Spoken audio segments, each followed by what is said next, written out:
ఊరు వెళ్తూ ఉన్నారు.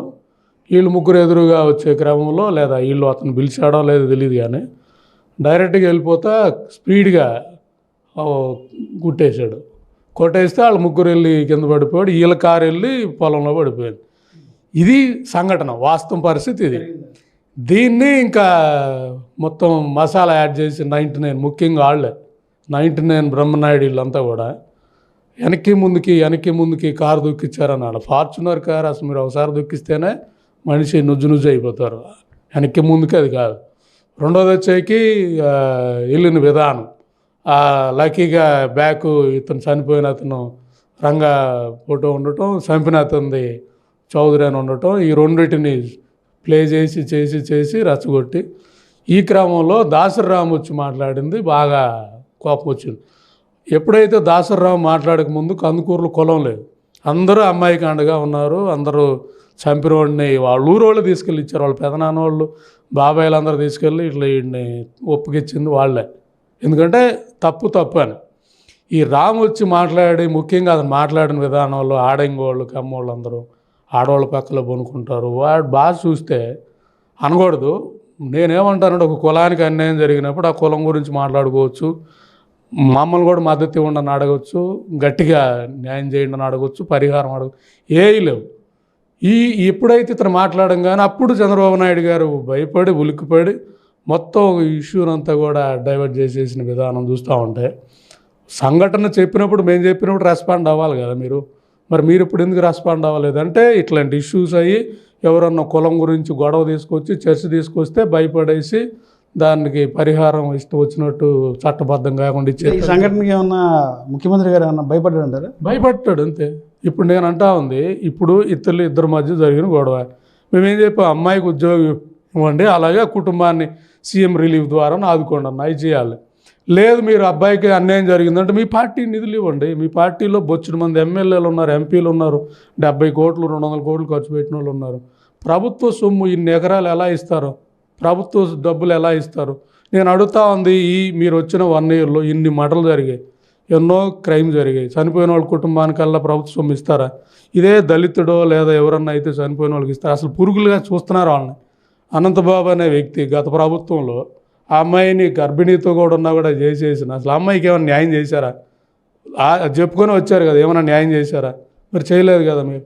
అలాగే సుధాకర్ బాబుని అరెస్ట్ చేసిన అధికారులు ఏమన్నా చేశారా? లేదు కదా. తోట త్రిమూర్తులు అన్న వ్యక్తి వరప్రసాద్ గుండు ఇక్కడ తోట త్రిమూర్తులు ఏమన్నా లాగారా? లేదు కదా. ఎందుకు వాళ్ళు ఉన్నవాళ్ళంతా దళితులు వాళ్ళు. అది నీ ఓట్ బ్యాంక్ కాదు.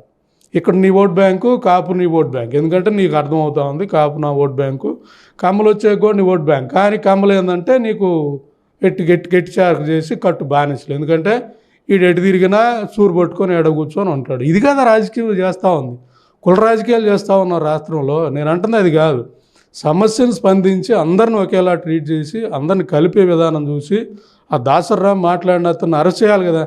అరెస్ట్ చేసి ఇట్లాంటి మాటలు మాట్లాడితే ఎవరినైనా నేను వాళ్ళ సామాజిక వర్గానికి అన్యాయం జరిగినప్పుడు స్పందించడంలో తప్పేముంది? దానిలో స్పందించడం తప్పు కాదు, ఇంకో కులాన్ని తిప్పటం తప్పు కదా. నేనేమన్నానంటే నేనే వెళ్ళాను కదా, మరి కాపు నాయకులు అడిగితే నేనే కదా మాట్లాడింది. నేనేమంటాను, స్పందించడం వేరు, తిడతాం వేరు. తిడతాం అంటే అతని ఉద్దేశం కులాలు రెచ్చగొట్టాలని కదా. లేదు కాపులు తాలూకు మా కమ్మోళ్ళు చంపారని అనుకో, వెళ్ళే భాష ఉంటుంది, మనం వాడే భాష ఉంటుంది. ఇంకో పెళ్ళాల పక్కన పడుకునే వాళ్ళు అంటే ఈయన పెళ్ళాల పక్కన పడుకోకుండా గొర్రెల పక్కన బర్రెల పిల్లల పక్కన పడుకోవటం అని చెప్పాను లేదా. భార్యలను వదిలేసి పారిపోయారని చెప్పి ఆయన భాష అర్థమవుతా ఉంది. అంటే ఆడవాళ్ళని అవమానించిన విధం కదా, రగిలిపోతారు కదా అందరు కూడా. ఎవరైనా క్యాస్ట్ ఇష్యూ ఎందుకు తీసుకురావడం తప్పు కదా. అది కందుకూరు మీకు తెలీదు, సెన్సిటివ్ ప్రాంతం అది. నేను చిన్నప్పటి నుంచి పెరిగిన వాడిని. సెన్సిటివ్ ప్రాంతంలో ఈరోజు వాళ్ళందరినీ కూడా అప్రిషియేట్ చేయాలి. ఇష్టం వచ్చినట్టు మాట్లాడిపోయినా ఇవన్నీ జరిగినా కూడా ఏడా పాపం వాళ్ళు డిస్కషన్ లేదు, దాంతో లేదు. నేనేమంటానంటే ఈ సంఘటన ప్రమాదం తప్పుకున్నాం. రేపు ఇంకోటి వస్తుంది, రేపు ఇంకొక ఇష్యూ వస్తుంది, రేపు మళ్ళీ ఇదే మాట్లాడతారు. మీరు చూస్తూ ఉన్నారు దేశంలో రోజు ముస్లిమ్స్ మీద మాట్లాడుతుంటే వాళ్ళు పాపం సంయమనంగా ఉన్నారా లేదా? మరి రోజు జగన్మోహన్ రెడ్డి రోజు ఒక ఇష్యూని తీసుకొచ్చి ఎవరో ఇద్దరు అనుకుంటే వాళ్ళ టైం బాగలేక కమ్మోళ్ళు ఉంటే కమ్మోళ్ళ వల్ల అనేది ఒక కులాన్ని ఒక మతాన్ని టార్గెట్ చేయటం అనేది ఏ విధంగా కూడా ఒప్పుకోం. మేము ఆమ్ ఆద్మీ పార్టీకి అసలు కుల మత డిస్కషన్ లేదు. బాధితుడి పక్షాన 1 సైడ్ ఉండాలి మనందరం. తప్పు జరిగిన వాడిని శిక్షించాలని వెళ్ళాలి. అది కూడా చట్టబద్ధంగా వెళ్ళాలని చెప్పాలి మేము. అంతేగాని మనకి భయపడినప్పుడు మొన్న చూడండి, అక్కడే చెరువులో దూకినతను అతనికి ఈత వస్తే చెరువులో ఎందుకు దింపేశారు?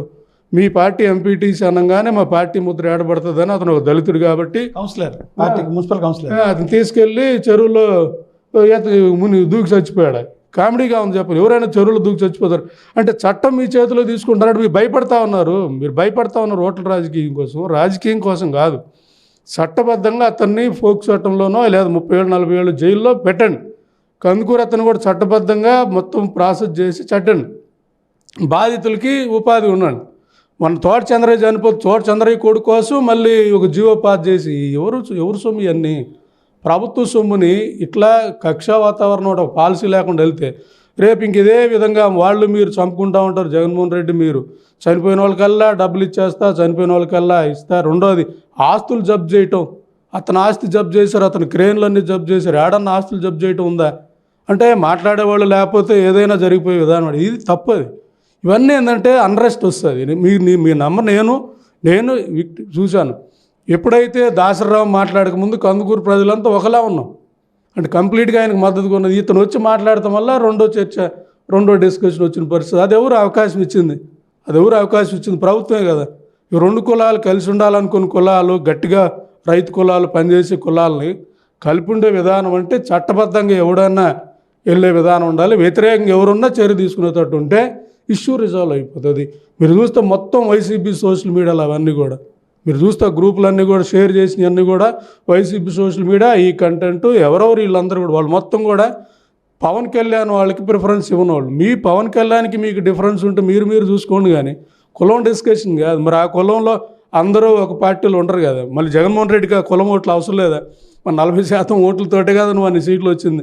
అంటే కామన్ సెన్స్ అప్లై చేయాలి కదా ఏదైనా కూడా. అంటే ఏది చేస్తుంది